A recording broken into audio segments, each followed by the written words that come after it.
Hello everyone and welcome to Helix Plays Games. My name is Richie and joining me this week is at CyberChris2077, Mr. Chris. Hello everyone, hope you're all well.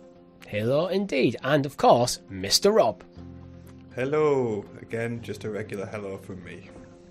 Yeah, just a regular hello. How are you both? I'm doing pretty well. I'm 2 beers down during our podcast session that we're doing tonight, so feeling a bit relaxed. I'm on painkillers for my lower back as well, so I don't know if they're mixing together quite nicely. I think it depends on the nature of the painkillers, but yeah, don't mix painkillers and alcohol, kids. No, they're alright. I did read the instructions before, but yeah, I've been having loads of sharp lower back spasms. I don't know whether it's to do with parenthood or returning to work and driving loads recently this past week, or I'm just old and tall, and it all compounded into really sharp, searing pain at the lower part of my spine. And I made the mistake of explaining to the wife that the nearest I could describe it is like contractions. Oh god! didn't go down. I knew when I was saying it, it was the wrong thing to describe it as. And he slept on the couch every night since, which isn't helping my back, ironically. But yeah, sharp, searing pain that comes in waves for no reason whatsoever, lasts for various periods of time. And I was using the same swear words and pulling the same faces as she was, but apparently no, you're not allowed to say that. So yeah, I'm in the doghouse. Yeah, I think that's just one of them societal things where you can't compare anything to pregnancy without losing. Yeah, exactly. So that's where I'm at in my life right now. Rob, how's your back? My back is absolutely fine, but I have pulled my shoulder somehow in my sleep, which the thing is, right, I'm comfortable talking about this topic because I was looking at our channel like analytics and like the age demographic and like the split. I feel like we're going to resonate a lot with people. So yeah, I've had shoulder issues today. So Richie, what about you? Do you have any kind of aches and pains? I actually don't. Oh, there must be something, surely. Nope, I'm good. You just have perfectly fit. You're probably the fittest you've been in your life in the last few years, though, right? As well, you're doing exercise regular, you're eating better. But I think I was at the turn of the year. I was a bit fitter than I am now, but I'm still genuinely fitter than I was for the last 10 years. Yeah, I think I'm at the worst I've ever been. So yeah, I'm catching up. I'll overtake you at some point. I'm still faster. I'll say that. That is true. I doubt that'll ever change. But you know what might change? Well, not this show, because we've got a great show lined up for you this week. I was going to segue, it didn't work. I thought you were going to say the ABK deal. Well, yeah, that might change. But we've got a great show where we're discussing Age of Empires 1 is now Age of Empires 2. Redfall gets custom controllers. I've been drinking. It's okay, guys. We'll get through this together. We do explain in Talking the PS the order in which these shows go live. We might seem more drunk in the wrong order. I've only had one. I don't even feel drunk. I'm just messing up this intro. And, of course, the big news is Activision Blizzard King deal might be dead. All that and much, much more on this week's XPass.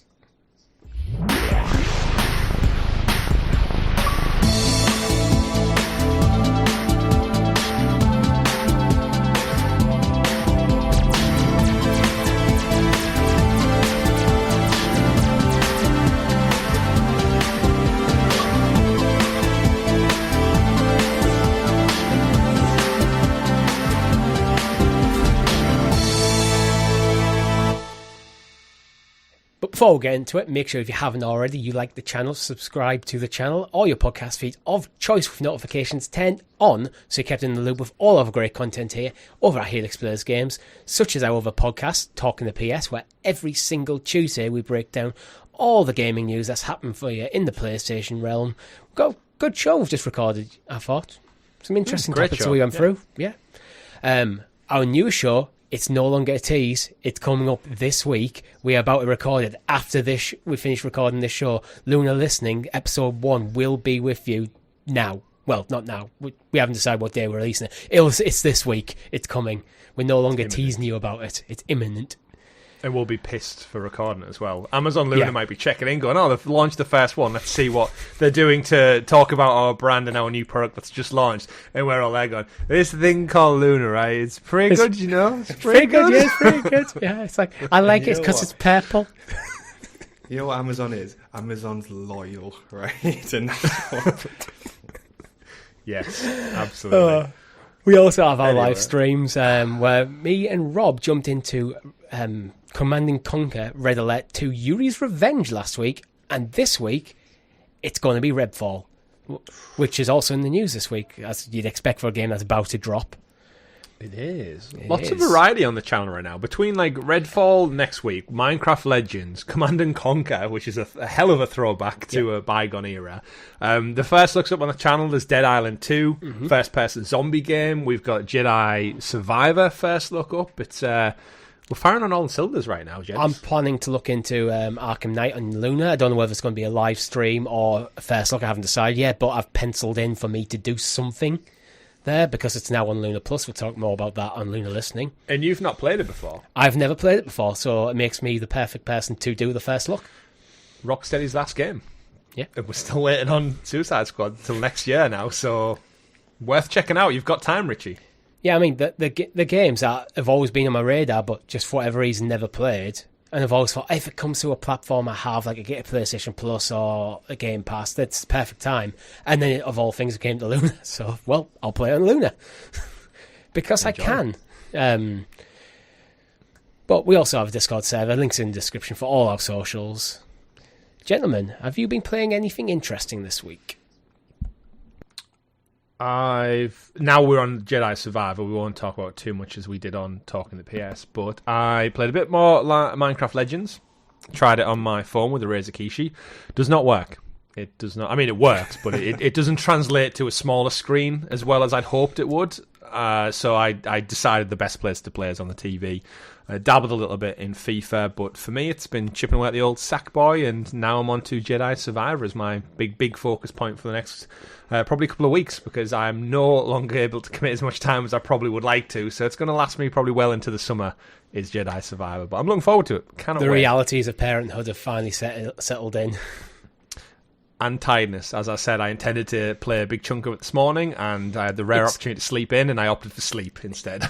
Is it that thing where, like, when you're tired, where technically you have the time, but because you're tired, you just want to do something more passive? Yeah, just like, I mean, you can't get more passive than just being asleep, but like sit, watch a movie or a TV show that you can just like zone off to. Yeah, well, we play a lot of white noise for the baby at the moment to just kind of like zone her out so she doesn't get distracted by like things going around the house, and it puts me to sleep as well. So just the calm and relaxing noise of like the sea, the ocean.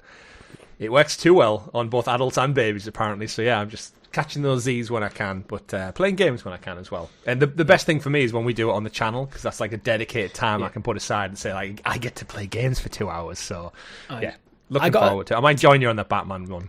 Yeah, I mean, today I actually got a slight insight into what it must be like being a parent, because I was at my nephew's birthday party, and one of my nephews, 1 year old, with what I can only describe as the stickiest hands known to man. It was a cake situation. I'm sure the parents at home can imagine. Looked at me, looked at his hands, started giggling, and just ran his fingers right through my beard, and then started like laughing hysterically. So this was like a premeditated example of absolute chaos in this child's mind, and I was like, cheers for that. I'm interested to know what your cleaning process was for the beard. Like, did you go wash it over a sink? Did you wipe it with a handkerchief first? Did you just eat? Did you save the crumbs for later? Like, what was the approach? Well, for audio listeners, my beard's a bit longer than usual at the moment because I've just been lazy in terms of trimming it. So it's been about 2-3 weeks since I've trimmed it, so it's got a bit of girth. You can get your fingers right in there as well. Oh, don't say girth. But yeah, I just kind of had I was at my brother's house, just go to the sink and just wash my face. Just what can you do? The most important thing, Richie, is how are you going to take revenge? Is it going to be like orange juice over the head type of thing, or like drop kick to the face? What's it going to be? Like you can't let something like that sit, or all the toddlers will know to mess with you, Richie. So what's the revenge? When he's an adult, if he has a beard, revenge is then. It's going to be a slow burn, admittedly. It's going to be very cold, apparently. I will get some honey or something, dip my hands in, just revenge time. Don't tell him. Now, okay. So he's won. I know this is an Xbox I'm not listening podcast, to this. But there is something that we said that's awfully weird about an adult by all means, you at that time will probably be pushing 50, approaching a child or a young adolescent who's 18, 19 years old and running honey through their beard. That's probably a scenario you don't want to be involved in, if I'm honest with you. Yeah. Just nip that in the bud now. There's Rod. ways of revenge. What have you been playing? Rod. Rob. Yes, my name's Rod. Probably not joined. He's Rod now. Well, you're Rick. Oh, don't start. Yeah, No, that's a whole other thing. Yeah, so we've been playing on Richie's mental health by insisting he call himself Rick for. And it didn't have any to begin with. No, but my playtime this week outside of the Star Wars universe has been Age of Empires 2, which I'm training myself up to be competitive against you two when we do the multiplayer, because I can't lose an RTS game against you two on this channel. I just can't. Like, it's not acceptable to me. So I'm in training, kind of Rocky Montage style. Are you playing cloud, PC, console? What's the tactical approach to this? Console. PC, like, Don't be silly. It came out in February on Game Pass. And I know it did, but if you do not have access to a mouse and keyboard, and that's the only way you can play it, fine. But it's a PC game, let's be fair. Like, yeah, I've optimized myself to PC now. So having a lot of fun, like relearning the really kind of. I was talking to Richie about this. Age of Empires 2 is a game that's so well balanced between all the kind of different civilizations and stuff like that. And you can really optimize again, like your play style to one of them. So I'm just going through that process at the moment, and really enjoying it. Figuring out the correct proportion of meat, wood, and coins to maximize production is fun. Basically, you know what I'm going to say for this kind of challenge that we're going to do? I'm going to say it's Relic Victory only. Everyone hates Relic Victory. Yeah, Relics. It's not a real victory. Yeah, it's true. It's not. It's the kind of the worst way to play that game. It's useful to get a few relics for passive gold income, but other than that, for me, it's just been diplomacy victory on Civ 6. It's not real. Yeah, diplomacy doesn't work. It's true. Science victory all the way. But for me, it's just been chipping away at Octopath, and that game just. I'm not in sight of the end yet, so it's going to be a long time, which is also, we'll talk about a bit more on Talking to PS. It's also why I'm not picking up Jedi Survivor straight away, because I might be playing Octopath in a month's time still, the way it's going. Maybe your nephew will have a beard by the time you finish it. I hope not. He's one. It's getting your value out of the game, though. Yeah. If you're still playing that in 18 years, then that's hella money good You know spent. what? If in 18 years I'm playing Octopath again, well done, Square. Like, but there again, it's not impossible. I do occasionally go back and play like Pokemon Red. Hey, Rob went back this week and played Command & Conquer, and that came out like 30 years ago, right? Yeah, We've just been talking about playing Age of Empires too. Yeah, it just shows you. The good games, they'll hold up. Yeah, Look Chris, at Tetris. Yeah. Would you like to introduce us to...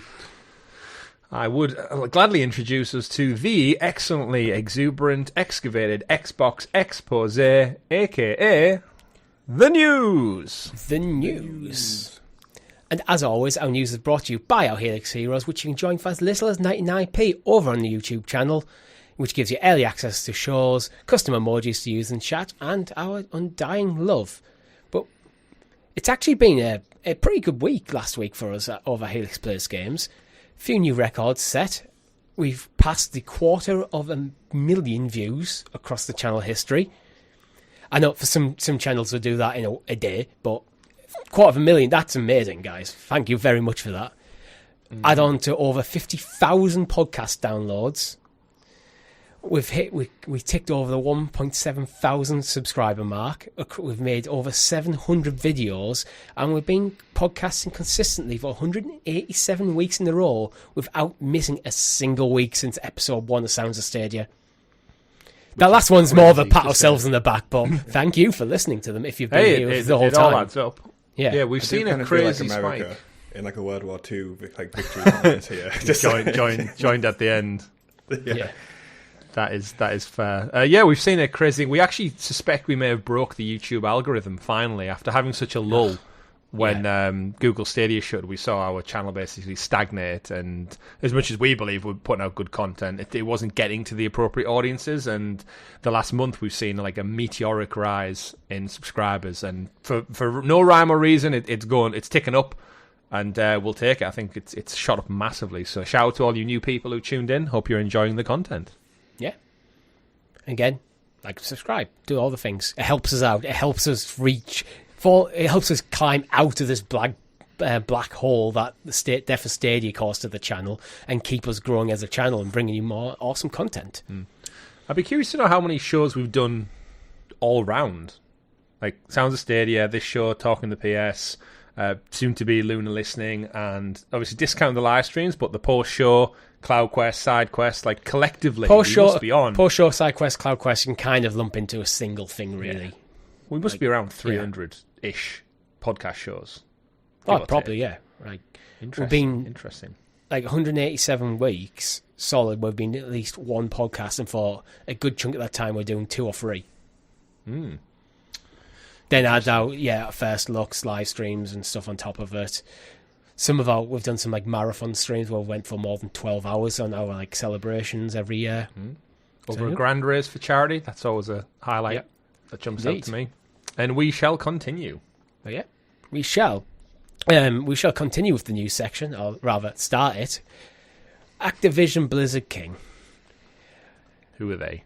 A small company that was Microsoft trying to buy, but the UK said no.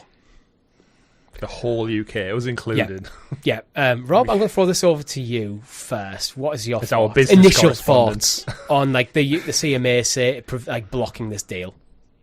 You know what? Okay, so the UK over the past, like the UK government specifically, I should say, and like the institutions around it, like just when you think they can't make a dumber decision, they go ahead and make a dumber decision. Like the kind of like the successive like 5 years of the direction of the UK, like this decision by the CMA, it just kind of repeats course and kind of maintains course. It's completely dumb, and I'm getting my words in the muddle just trying to portray how dumb the decision is. Right. So I'm going to read from the government's actual website, gov.uk. That's the first time we've done this. You know, it's one of them. It's one of them podcasts. If I have to read from the UK government's fucking website, like, it's not a good show. Sorry, guys, but this is the biggest news in gaming at the moment. The CMA is preventing Microsoft's proposed purchase of Activision. Forget to mention the Blizzard King part, but okay, we'll move on. Over concerns the deal would alter the future of fast-growing cloud gaming market, leading to reduced innovation and less choice for UK gamers over years to come. So that's the opening line. Microsoft's solution, the final decision to prevent the deal, comes after Microsoft's proposed solution failed to effectively address the concerns in cloud gaming sector. Outlined in the Competition and Markets Authority, the CMA's provisional findings published in February. Microsoft entered into a $68.7 billion deal to buy Activision, one of the most popular video game publishers in the world, in January 2022. The CMA launched an in-depth review of the deal in September 2022, and in February 2023 provisionally found the merger could make Microsoft even stronger in cloud gaming, stifling competition in this growing market. Right. So the strange thing about this, cloud gaming has been like essentially the failing point of this deal from these comments, what we can kind of assess anyway. But Microsoft is the only one really, excluding GeForce Now, which just for all like as kind as you can be, just aren't on the same level as like. I've literally signed a deal with Microsoft regarding this deal. Yeah, so they've said it's going to be cloud gaming, which is the blocking point to this. Yeah. Microsoft is the only big player which is really, really trying to push cloud gaming. And it's not their fault that competitors are failing and, to a degree, unwilling to keep up with them. Yeah. It's ridiculously unfair. Yeah, Google threw in the towel, so they get penalised for that because another company failed epically at it. It's like, well, yeah, they have 60% of the market because they're the only ones who are bothering to invest and put the right things in place to make it grow. Like, most of the growth arguably is pushed because of their investment, their own money spent.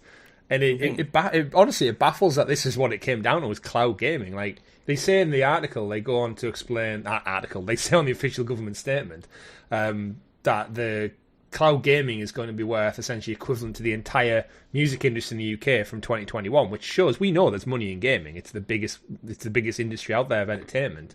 But for them to put that on cloud gaming and saying that, well, you already have a big head start, so this will help you even more. It's like, well, yeah, no shit, that's capitalism.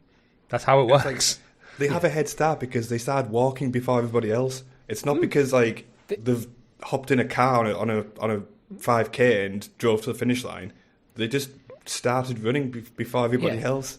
I mean, we've mentioned Google Stadia. Google threw in the towel. They were not willing to put in the investment required to build a platform.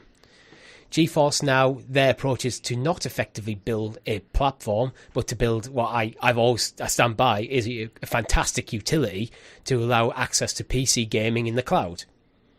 So they've carved out a niche. They're doing fine. Sony kind of, with PS Now, at one point it was looking like the nails were in the coffin, then frantically started pulling the nails out of the coffin when Microsoft launched like Xbox Cloud Gaming, Stadia was announced, and Luna was announced. And Nintendo have only kind of done a few kind of weird things, a handful of titles. So they're dipping the toe in the water, but they're almost not referring to it as cloud gaming unless you look at the fine print. So Microsoft having 60 to 70% of the global cloud gaming market makes absolute sense because the biggest competitors they have in Sony and Nintendo don't seem to care about it that much. Like, yeah, it just baffles belief. And for a country, I think we all kind of acutely feel, for any like non-UK listeners, like I think we all acutely feel like the UK is not in a particularly strong place compared to like other countries and things like that on the world stage, and it just feels like this is just, again, like stifling like our ability as a country to do interesting things. There's things twofold for me that really kind of bug me with this, is the people who work at the CMA, like what's their history and experience in this industry? Because I just get a big underlying feeling that the people involved in this, like the panel or whoever, the people who gather the evidence, they just don't understand the way the industry works, and they're kind of doing what most kind of independent adjudicators do and gather as much information and evidence as they can and make a case for it. But I feel like the games industry is so unique in its nature and the way they're developed and the time and the way the enthusiastic audience are so ingrained in it, way more than movie, TV, music and stuff. Like, I'm sure there's crazy fan people out there who do track down Taylor Swift's daily goings on and stuff, but it doesn't work on a scale that the games industry does. And then secondly to that, Activision's an American company, Microsoft an American company. What the fuck's it got to do with the UK? Like, what is anything our government thinks got anything to do with an American company? I get the trade here, but could they not just do that internally in the States and then go, that's our business now, it's our money? Like, I understand it's got its things entrenched in it, but you know what I mean? Like, I think they could, but what it'd probably mean is Microsoft can't trade in the UK. Because that's going to benefit UK gamers then. Exactly. It's so stupid. I don't know. We're talking about weird international laws and stuff, and there might be things like the partnership agreements between us and the US to say if one of us blocks this, then we all block it, kind of sort of situation. Like a NATO agreement. These kind of trade deals and stuff, without going too deep into it, because quite frankly, I just don't want to dig into the nitty gritty of how every bloody international trade agreement works. Gaming is a global industry. I think that's how it has to be viewed, like regardless of where the company's headquarters is based. But but the best way to sum it up is it's like Disney being blocked from buying another IP because the MCU is doing so well. It baffles belief, and like I'm happy that in the article, like Microsoft's response has been to say, like, they will kind of appeal a decision and things like that. But now that the UK regulatory has kind of blocked it, next up I think the EU is considering it. And I'm not sure what the status is on the US. But the potential is that, like, the UK has, like, started this kind of Spook Act, which now is going to stop the EU blocking it, and then it truly is dead after that, because the Microsoft will kind of argue that it's unreasonable to do it. Yeah. But then the counter to that is going to be, well, the EU did it as well, so it can't be that unreasonable. So yeah. So the CMA did address the concerns with Microsoft about it, and reading again, going back to the government website, Microsoft submitted a proposal to address some of these concerns, which the CMA examined in considerable depth. Blah blah blah. Goes on to say Microsoft's proposal contained a number of significant shortcomings connected with the growing and fast-moving nature of cloud gaming services. Fast-moving is a bit of a stretch, in my opinion, based on our coverage over the last 3 years. But we'll move on. It did not sufficiently cover different cloud gaming service business models, including multi-game subscription services. It was not sufficiently open to providers who might wish to offer versions of games on PC operating systems other than Windows. It would standardise the terms and conditions on which games are available, as opposed to them being determined by the dynamism and creativity of competition in the market, as would be expected in the absence of the merger. So let's address these points one by one. It did not sufficiently cover different cloud gaming service business models, including multi-game subscription services. What on earth does that actually mean? Because I'm not sure. Are we talking like Ubisoft Plus is a multi-game subscription service? Yeah. Or that's why I'm thinking. But Activision Blizzard King does not currently have one of them services. So it's not removing it. Yeah, it doesn't exist. So worst case scenario, the status quo is maintained. I think they're saying it's if all the Call of Duty games were like exclusive to Game Pass, for example, is they wouldn't be elsewhere. And they've not sufficiently said... But like, they've signed deals left, right... Signed deals left, right and centre to say that these will not be exclusive. They're on the record saying that this will not be... we're happy for Call of Duty to not become like exclusive. Well, that's the weird thing that, obviously, behind the scenes, we don't know what Microsoft have actually said they are willing to share. So it's all well and good saying we've signed a deal to intend it, but then behind the scenes, the finer detail might be you also ain't getting any Microsoft exclusives on GeForce Now, for example. Call of Duty is limited to 10 years. And maybe, again, playing devil's advocate, the CMA look at that and go, well, 10 years isn't... that's like, what, 2 AAA games, realistically? Mm-hmm. And... Call of Duty is one thing, but what about the entire rest of the library? And maybe Microsoft behind the scenes have went, yeah, we ain't putting Redfall and Halo and stuff on GeForce Now and Boosteroid and whatever. Because we don't, they are still businesses at the end of the day, and I do think that there's got to be a reason for some of this stuff, and saying that they didn't sufficiently cover cloud gaming service business models, including multi-game subscription. To counter that it's hard to read into. If it's more about Microsoft making some of the other games exclusive, Microsoft are lagging behind Sony in overall sales and overall profitability in the gaming market, and the biggest contributor to that is arguably first-party titles, exclusive titles that Sony have that Microsoft don't. So you're saying you can't make games exclusive that are not related to this deal when that's the strength that Sony currently has. Yeah. So Microsoft's growth in the cloud gaming market is probably one of them things that might actually get them on par with Sony, rather than... And that, theoretically, should give Sony the kick up the arse they need to kind of sort out PS Now. Well, it's like... I just... It's a statement that I just fundamentally don't actually agree with. And, like, the next one, it was not sufficiently open to providers who might wish to offer versions of games on PC operating systems other than Windows. Like, who games not on a Windows device? Like, the percentage of people for that is so small. Three main I don't think they should have systems to address that. Yeah, it's like, why would we put our stuff on other things, like just to appease you? Like, we're offering to buy a company. We're not offering to like revolutionize the industry. Yeah, just because we have a platform doesn't mean we're suddenly going to put out versions for everything, like Mac and PlayStation and other thing. Like, that's not... That costs money in its own right. So I don't blame Microsoft for not explaining how they're going to open up to other operating systems. Like, that's not their problem to deal with. Yeah. Even if it is, there's 4 main operating systems as far as I'm concerned when it comes to the PC space: Windows, Mac, Chrome OS, and Linux. Obviously, Windows is Windows. Mac doesn't tend to play well with games. That's more, in my opinion, on Apple to sort out, to make their ecosystem more friendly to game developers, to make it easy to port the games across. Because I don't think there's any developer going, we're not going to put games on Macs, because there's loads of people that have Macs, but it's just not worth, when they've looked at it, it's a very close ecosystem, and they've looked at it and went, well, it's not worth the effort. Probably the same with Chrome OS tends to be small, like less powerful hardware, so you're probably looking more to use cloud gaming, which I don't know for certain, but I imagine Xbox cloud gaming works fine over there if you're running it through a Chrome browser. Right? Yeah. And Linux is not a single operating system. It's kind of the Wild West of a million different operating systems that are kind of put under the same umbrella.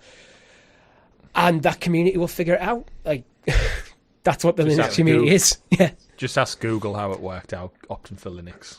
And, well, look, what Steam is now popularising Linux more and more as a gaming platform with the Steam Deck. So I think that will kind of fix itself.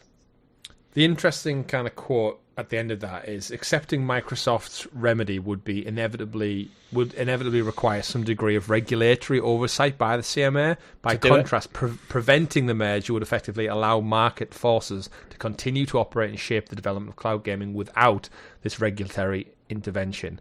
So basically, the CMA have said, like, if we went ahead with it, we have to monitor it, and by blocking it, it stops Microsoft from shaping the future of cloud gaming, which is, again, is that not capitalism? Like, big companies and corporations who are good at something, they lead the charge because they're good at it. Like, that's the point, right? So this is the Competition and Markets Authority of the UK saying they don't want to have any involvement in regulation of the biggest entertainment sector on the planet. I mean, I'd prefer they didn't, because I don't think parties who don't know what they're talking about need to be involved. It depends on the degree they're involved. I think they should probably develop a team who do know what they're talking about. It doesn't have to be nitty gritty. Not all regulation is terrible. Regulation is a lot of times there to make sure companies don't push the luck too much, because to not go to the extremes of capitalism. So some oversight. It doesn't need absolute microscopic oversight. It just needs some. I'm trying to work my way around this mental gymnastic thought where it's a regulator is saying, we shouldn't exist. That's basically what they're saying. No, they're saying we as a regulator are going to regulate a deal within the free market to enable the free market to continue without us regulating. Yeah, I'm kind of reading this as them saying we don't want to do accepting this deal will make our jobs harder and we can't be bothered to do it. Sounds like the government through and through. Maybe that is a cynical take, but it's like. So then, I think what Rob was saying about the FCA, I believe, is suing Microsoft or counter-suing them in the States. Like, that's a whole problem unto themselves with that going through. But Microsoft, they have came out, multiple people, I think NVIDIA have came out and tweeted as well, saying like they're happy to continue working towards a solution. Bobby Kotick, the arsehole that he is, has still came out and said, like, we're happy for it to go ahead. Remember, within this deal, there is a cut-off point where if Microsoft can't get this over the line by a certain date, they have to give Activision's team $3 billion as like a parachute payment for it taking so long. So that date will come eventually. And let's face it, there is also a time when the Activision, which is a shareholder-run company, they could turn around and go, like, this is causing us way too much grief. It's impacting our stocks. Like, we're out. We can't keep dragging our heels on this. And it could go really south for Microsoft as well. The longer it goes out, there's more inherent risk involved. So I'd imagine in a deal of this size, every kind of possible route has been thought of, scrutinised, and wrote into deals with all the clauses and stuff. And that's how we know there's like a $3 billion payout if it doesn't go through. But from Activision's point of view, from Bobby Kotick's point of view and the board and the shareholders, it's a kind of a win-win situation, because either it goes through and they get a huge sack of cash and can ride off into the sunset, or it doesn't go through and they get a huge sack of cash and still keep their company. And Call of Duty still makes a big sack of cash every year. Yeah, so like there's no, apart from like the potential loss in business that could be earned, which I think is probably negligible compared to Bobby Kotick's ownership of the company, let's be fair. Yeah. But yeah. It's an interesting what one. Microsoft give. Yeah, how much does Microsoft like? What's the cut-off point for Microsoft where they say? I think you fight this to the death. To be honest, I think it's. Are they sunk in too much now? I think yeah. I think definitely sunk in too much. I mean, if it doesn't go through, you're $3 billion down, and all the time, and the opportunity cost of like your higher, like your board kind of working on this deal for so many probably years. Mm-hmm. You need to just fight this to the death. Either it goes through, or we just we get to a point where there's absolutely nothing we can do. And how much focus does that take away from all the other stuff Microsoft's trying to achieve? Because, like, next story is they're not doing great. Like, the Microsoft gaming division is not doing great, right? Yeah, pretty much. But, I mean, moving on to the next story, they have promised, regardless whether this deal goes through, they're going to stick to their current strategy. Whatever that... I'm not quite sure what they mean by that. The kind of following on risk from that is that if this does go through, what's the impact on Game Pass? Because their plan, right, was bring in Activision, Blizzard and King and have that cycle of games every quarter where there's a big AAA title going to drop from all of these publishers they own. Now they're dropping back on the whole Bethesda and their existing catalogue of studios, and is that enough to keep Game Pass afloat and keep Microsoft afloat? Because their revenue, their quarterly reports and stuff are suggesting that it's down year on year. So after all the praise and stuff that they've got, Game Pass is down and sales of the hardware are down. And the reality is they missed a few deadlines for the launch of Starfield got pushed back, Redfall got pushed back, and these were all supposed to come out last winter, essentially. So no wonder their quarterly results are reflecting that poorly. And then if this deal can't go through, is this having like a knock-on effect of people who were promised Call of Duty and Crash Bandicoot and all the other stuff that comes with it? And then now the potential risk of that not happening? Like, from an optics standpoint, what knock-on effect does that have where it's like, just PlayStation just keep on winning, and Xbox keep stepping on every rake in the garden and hitting themselves in the face? No matter which avenue they try and go down, they're hitting problems, from random CMA regulators to their games not launching with proper frame rates to their consoles are holding back this generation of games. Like, it feels like on all fronts, they can't buy a win, even with $68 billion. It's crazy. Yeah, I think there's something to be said for remembering that just because they're trailing in numbers compared to Sony, and you can make strong arguments for the lineup being weaker, which I actually personally think Xbox's lineup isn't as strong as Sony. But they're not actually in a bad situation. That's probably one of the biggest gaming companies on the planet. I don't know in terms of market share exactly whether they're above Nintendo or not, but they're in the mix. Numbers. Yeah, so. They're in the mix. Without this deal, they're going to be fine.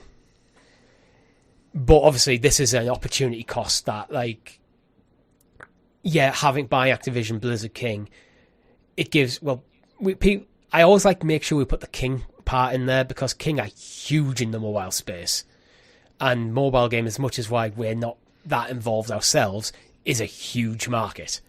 Yeah, so Sega ignoring them, Rovio for like $1 billion last week, didn't it? Yeah. So ignoring King in this deal is to your peril, basically. Blizzard, while they constantly come under criticism, World of Warcraft is still going. StarCraft is still incredibly popular. Overwatch is still incredibly popular. Diablo 4 is about to drop. And then you've got the Activision side. So that opportunity cost is kind of gone if they can't find a way to get this over. But I don't think Microsoft will be in the position they are currently, which is they need to work, but they're not going to go out of business anytime soon. Oh no, they make so much money, but it is the Xbox brand is like struggling yet again, it appears, and the financials are starting to reflect that again, which is. Again, I don't know what to say. It feels like it's this. I think Xbox users have had this conversation, and the podcast I listen to, multiple Xbox ones every week, is they're just hitting the head off a brick wall. Like, it's always like, next year will be our year. Next year will be our year. And like, could you imagine if Starfield doesn't hit? Starfield and Redfall don't hit this year. Yeah. Like on any kind of critical acclaim, or we can't say sales because they're including Game Pass. So we're not going to see the boon Game Pass is going to get from it, if any. I mean, it will get some, because people sign up to play them. But you know what I mean? It feels like there's just still, it's like, Is when's our year? When is our year where we kind of take big strides towards firing on all cylinders? The thing is, it has to be a big enough spike to make it worthwhile. Mm-hmm. Like something like Redfall. Microsoft are full on behind Redfall at the moment. Is it going to drive...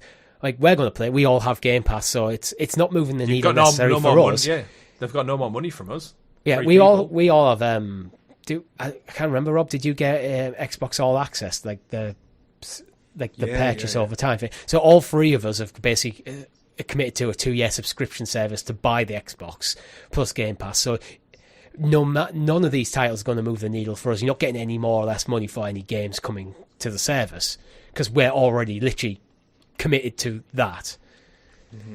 But to drive Game Pass subscriptions, which seems to be the way they're trying to the focus of the business model, these games do need to hit a bit. Otherwise, you just get to the point where everything's just fine. And let's hope. But maybe that's good enough.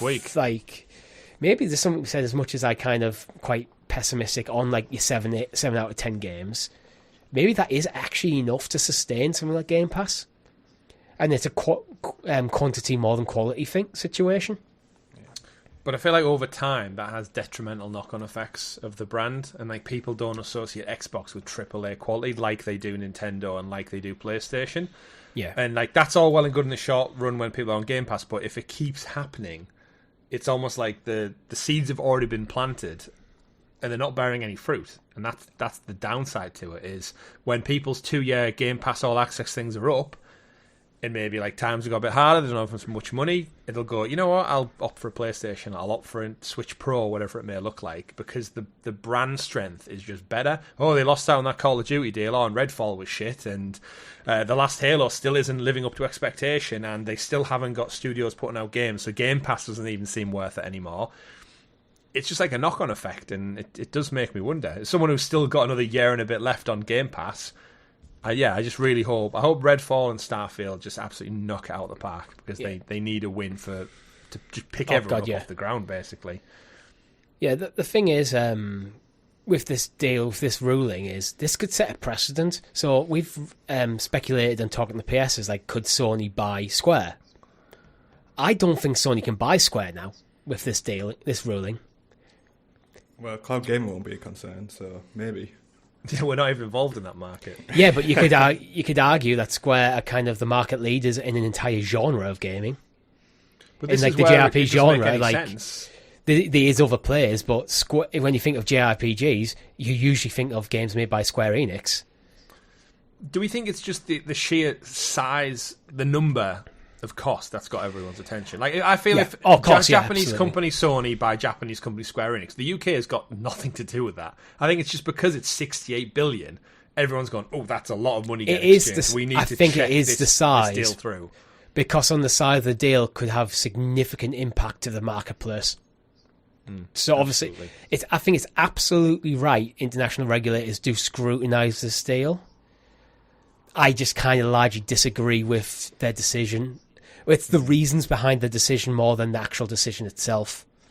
If they went, actually, a deal of this size gives Microsoft a huge chunk of the market that falls under their control. They already have a huge chunk, and it was like, this prevents other people coming into the market and cite something like Google Stadia not being able to find a footing. I think you've got a more reasonable argument to make there. Where the cloud gaming stuff is kind of like, you're only fixated on this one element of it, and the other big players are not really putting any real effort into it. So it's not Microsoft's actions that has led to... Well, it is Microsoft's actions that's led to their market share, but it's more the inaction of the other players that's contributed to the size of it. If Sony put the same effort into PS Now as Microsoft did in Xbox Cloud Gaming, that 60-70% is more like 40%. Yeah. Let's hope it's good then. Let's hope Redfall's good, kicking off tomorrow after the time this show goes live. Yeah. So talking about Redfall, would you like a Redfall custom controller? If it's free. No, you have to buy Game it. Pass. No, you have to buy it. That's their next step, Rob. Yeah. But so this is the news story where Xbox Design Labs, big fan of Design Labs. Who doesn't want to customize their own controller here? There's a set of 5 new controllers that are available that are based around Redfall, but they are Design Lab controllers, so you can customize them even further.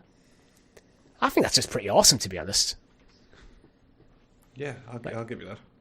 Yeah. I mean, it's That's not the one thing we can always give to Microsoft is their customization options for the controller are second to none, the best in the industry. If you can't get these deals through, you can't get these exclusives to be good. Your revenue's frame rate, down, all you that, can't but buy you it, know you what? can't, yeah. Your gaming strategy's coming, your business strategy's coming under scrutiny, you can't sell any, you're not selling enough games, but you got some pretty nice, sexy controllers. Which is true. I'd have them all if I had the money. Oh god, yeah. I just have a lovely, like a wall full of them. But again, this going back to the pessimistic brain, it kind of shows that Microsoft is putting the weight behind Redfall a bit. I think they need to. They do. If this was on the flip side and it was Sony this year, this is equivalent to their, like, so far all we're aware of is like Spider-Man 2 and Forspoken. I guess that's all they've really had out this year. So this is Forspoken for Microsoft, and Starfield will be their Spider-Man 2. So I guess if you've got 2 beats of the air to drive home, this is the one, right? So interestingly, Pure Xbox have done a poll asking their readers, "Are you excited to play Redfall on Game Pass?" And there's over 2,200 votes at the time of recording. 19% said, "Yep, been hyped since they first announced the game." 27%, "I'm pretty excited, yeah, new Arcane is always good." 14%, "I'm cautiously optimistic, but will be waiting for reviews before playing it." 24% have said, "Meh, the lack of 60 frames per second has really dampened my excitement." And 16% said they're not bothered in the first place. It kind of split quite evenly there. Yeah, like but it's leaning very slightly to positive, but pretty I'd much say- down the line, right? Yeah, I'd say it's largely positive or cautiously optimistic, and bear in mind, which I would actually put in the positive category, bear in mind this is on Game Pass. So there's no financial, if you have Game Pass, you don't have to spend more money to try it out. And that's the weird thing, isn't it, with Game Pass still? It's like Microsoft, come launch day, they get no additional money for this game. So whether it does good or bad, there is no... Like, obviously, you can buy it physically, you can go out and buy a copy. Yeah. But everyone who's got an Xbox has Game Pass, right? Like, I don't know anyone who's out there just actively putting down $70 for Redfall this week when like it's not you could gonna just happen, sign up right? to Game Pass and have that, and then the entire library as well. But that But might I actually hope just it's good. that might just be the success of this game because it's on Game Pass. There's no reason to not try it. So even if like critics are kind of like, if it's like 8 out of 10, where a lot of people go, yeah, you know, I've got other stuff to play. I've got Jedi Survivor sat there, Tears of the Kingdom's around the corner. It's like, you know what, it's on Game Pass. I'm going to give it a go. Then people fall in love with it and it finds its community. Yeah, Game Pass is like the equivalent of like free to play for Xbox users. Oh god, yeah. Where it's just like, oh yeah, it's free. It's free to play. Like us three are on all access for another year and a half at least. Every game they put out, first buy, it's free to play to me because I've already sunk that cost. I'm committed to it. I don't miss it every month. In my mind, the cost is for the console. Getting Game Pass is effectively... I know that's not how it actually is. I'm paying for Game Pass as well. Yeah. But yeah, so it is. It does feel free. I hope this story just gets its teeth in me and I'm like, oh yeah, I can't wait to play Redfall. I want to keep going back to it. Like if we play it this week on live stream with the awesome community out there and it does enough for us to go back the following week, like I want to have such a good time that we all consider playing it again the next week. And if it doesn't do that, that's troublesome for a game that I've got no financial requirement to. So it's not like I've sunk $70 into this. Therefore, I'm going to get my money's worth. It's a case of I play it for a few hours, I have fun with my friends, but if I don't want to go back to it the next week, is that not a problem for the game? Because it's on Game Pass. It needs to have legs for like 18 months to 2 years to actually get that financial benefit from Game Pass users keeping on the subscription. That's the play for it, and it's a risky strategy, Cotton. I'm not going to lie, but we have to see if it pays off. Yeah, I mean, for me, I want this game to be one of them games where I would quite happily just sit down and play with you guys on an evening off camera. Indeed. Because I mean, I'm excited to jump in. Like, I do really want this to be good. But next story, Age of Empires is DLC for Age of Empires. This is one of them, what the fuck sort of stories, but this is basically Age of Empires 1 is returning as DLC for Age of Empires 2 Definitive Edition. So I actually think this is a weird... I think, well, Age of Empires 1, the original game, I don't think they brought out in the Definitive Edition. So what they're doing is releasing this as an expansion pack for the Age of Empires 2 Definitive Edition. It's a weird move. I thought we did get a Definitive Edition for PC. Is this the console version? Not to my knowledge. We did got a Definitive Edition of Age of Empires 2. I never played Age of Empires 1. I think it was just a little bit before I got into the gaming as a kid. So I've never ever played number 1, I don't think. I think I did play, but it's Age of Empires 2 that I have the memories of. Yeah, Age of Empires Definitive Edition came out in 2019. Oh, all right. So it does exist. So that this is just a DLC. If you own Age of Empires 2, you get the first game at a cheaper... Because it essentially runs on the same engine, right? Like the 1 and 2 don't really function or look, especially in the remastered version. You would imagine the studios just used the same assets and just tweaked it for the campaign and the extra characters and such like that. So yeah, I guess if you have Age of Empires 2 available now on console and cloud, then it's maybe a quicker way to get the first one into the game, if that makes sense. Just kind of inject it in there rather than having to launch a new game of its own right. I mean, 2's the best. We all know 2's the best. So yeah. But I mean, Age of Empires 1 had to walk so 2 could run kind of situation. Like, I don't know. It's the words that I never expected to ever say. Age of Empires 1 is now DLC for Age of Empires 2. But Return to Rome. Yeah, that's what it's called, the Return to Rome DLC. So, fine, good. It's on Game Pass, so I have it. Well, Rob will be playing it. Yeah. And then we'll play Age of Empires 4, who no one played, on stream. No, I didn't. I play Age of Empires 4 for fun. Okay. You're the only person. Not even work, I just play for fun. Yeah. But should we move on to what's coming out in May? So, list of games coming out in May. Where have we? We have Redfall coming out May the 2nd. Hogwarts Legacy is coming out on Xbox One on May the 5th. Hey. TT Isle of Man Ride on the Edge is May the 11th. Lego 2K Drive, May the 19th. Amnesia The Bunker, May the 23rd. Warhammer 40k Bolt Gun, May the 23rd. The Lord of the Rings Gollum, May the 25th. Precious. Company of Heroes 3, May the 30th. That's not the full list, it's just kind of short list. Is any of them you want to jump into? Yeah, Warhammer 4000. Put me like in the arms of a space marine, just slaying heretics. Yeah, absolutely. Which one is this?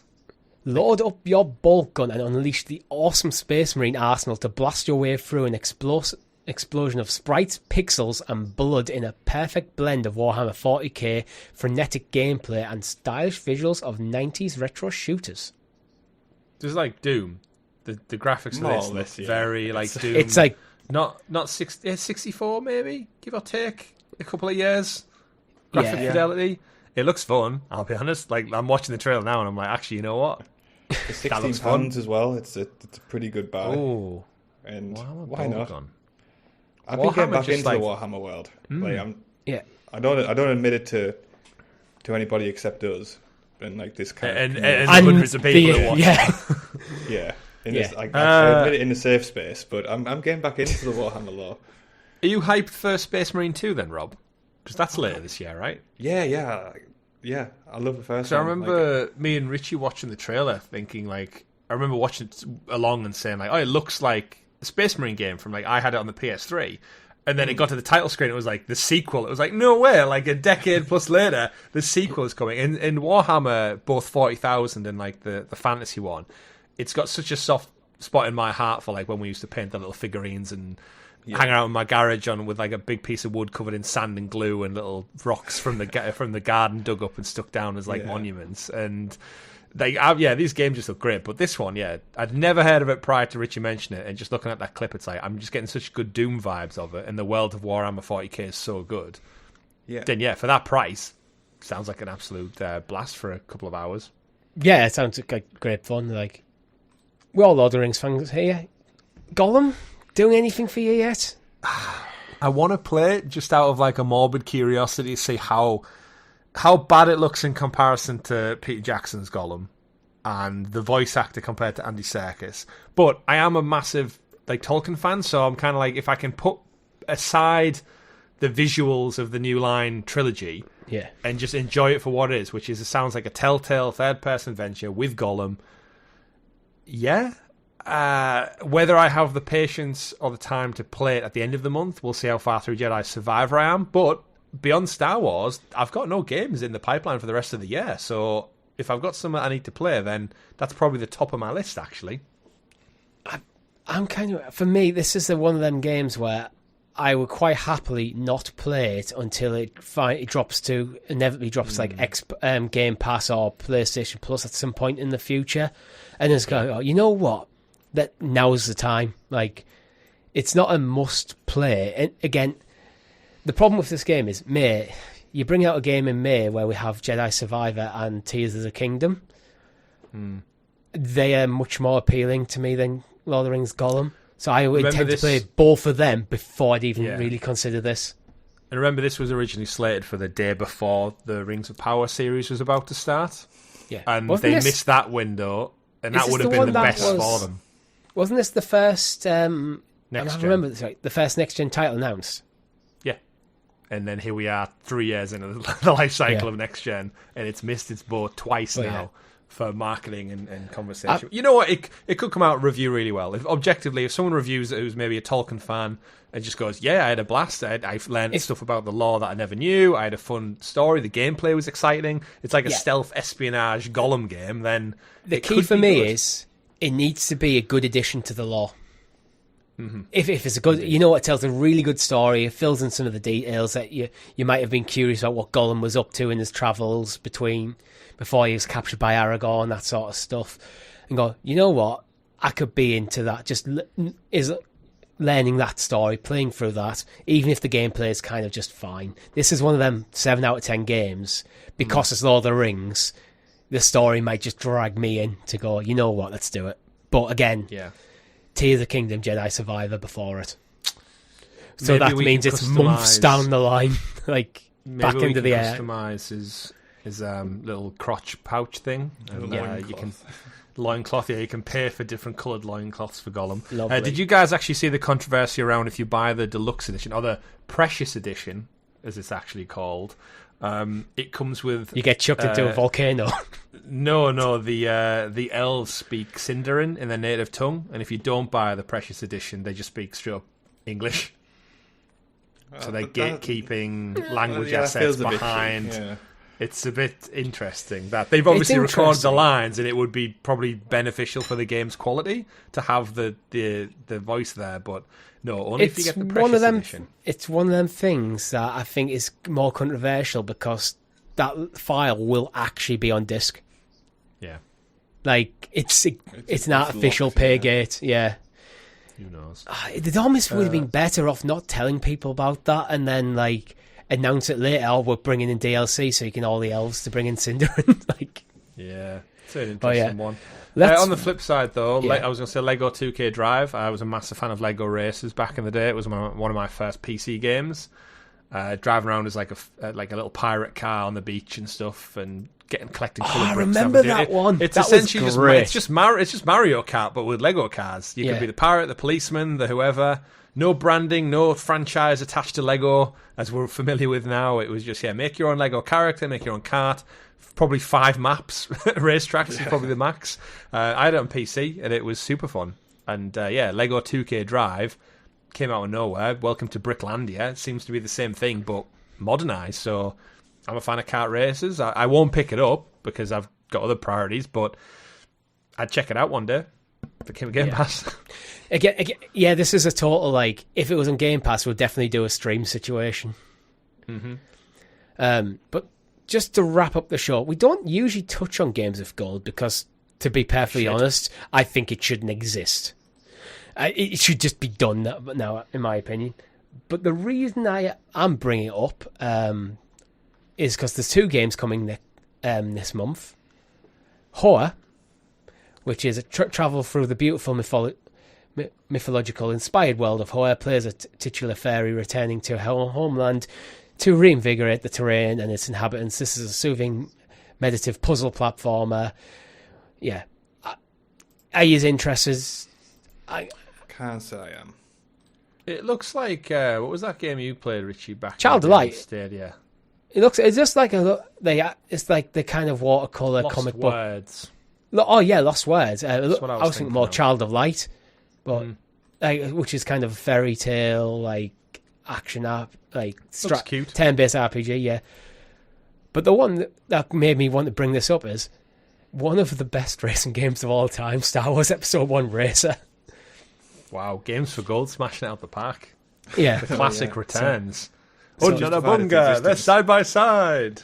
take the controls as Anakin Skywalker or any one of over 21 pod races and feel the full force blast of 2 massive jet engines at simulated speeds of up to 600 miles per hour, raining the turbine-driven chariot through 8 spectacular worlds, negotiating through flaming methane lakes, Tusken Raider assaults, and it says anti-gravity. I'm sure it's meant to be anti-gravity tunnels, and much more in a pulse pounding, do or die fight to the finish where anyone will do anything to cross the finish line. How far will you go? This game's just straight up fun. Well, yeah. It's one of the best. Yeah. Forget Jedi Survivor. I'm all over Episode 1 Pod Racer now. How have we not had a remaster, like a proper follow-up to this? It's all there. It's racing, pod races, and Star Wars. Just put it in Unreal 5, shit it out. It wouldn't take much effort. And then new tracks added every time the Mandalorian show rocks up or something. Star Wars Celebration happens, drop some new content. And yeah, this could be a free games as a service. I guess because podcasting as a thing only existed for 15 minutes in the entire Star Wars universe. Right? Is it ever brought You back mean up pod again? racing? Pod racing, yeah. Oh yeah, pod racing. Sorry. Does podcasting exist in Star Wars? Probably, yeah. Probably not. Welcome to the Greeto has his own podcast. Hey, every week on YouTube, eh? The Hoodcast. Yeah. I sell my Patreon. Yeah, I'd listen to that. Yeah. But anyway, Yeah, little it off only and Annie. exists, Yeah, doesn't it? Pod racing exists for all of 15 minutes in the movie, and then it's never really picked up again. I don't think. It came under a lot of criticism back in the day, which I never got because I thought it was awesome. I think it's such a good addition to Star Wars. Bring it, Disney, stop being cowards, bring back pod racing. yeah. Give me a Twisted Metal series, but with pod racing, where it's people running around, killing each other, crashing each other. The stakes are high. I don't think I'd bring it into a Disney Plus show or a movie. You can maybe touch on it as a bit of lore. But you could just bring this into, bring games around it, like a racing game, get Codemasters to work on it, partnership with EA, bring out a new pod racing game. I think there's something you could do there that's really fun. No, I disagree. I want a Vin Diesel Disney Plus show about pod racing, which quickly becomes not about pod racing, becomes about family. About instead. family. Yeah. Little orphan Annie. That's family for you right there. Taken in by Watto. Just think of the DLC options you could get people to buy with microtransactions, the customizability of a pod racer. Yeah, the game's absolutely fun. I have my best memories were just on N64 playing it, and it's so good. We played it in a museum in Poland, didn't we? It was with the proper handles. That was awesome. It felt really good that arcade game. It really did, yeah. But the fear is real. But it is indeed. But that's all we have time for this week. If you've liked the video, make sure you hit that like button and subscribe to the channel or your podcast feed of choice so you know when we're pod racing. We have a Discord server in the descriptions below. Thank you very much for watching. My name's been Richie. I've been Watto. I have been Chris, apparently. Little Annie. I'm just going to say silent to see how many impressions you try to do. It doesn't really have many other lines. She's not going to be lines. like the next guest on Whatto's podcast, is she really? No. Right. Sold. Goodbye. Goodbye.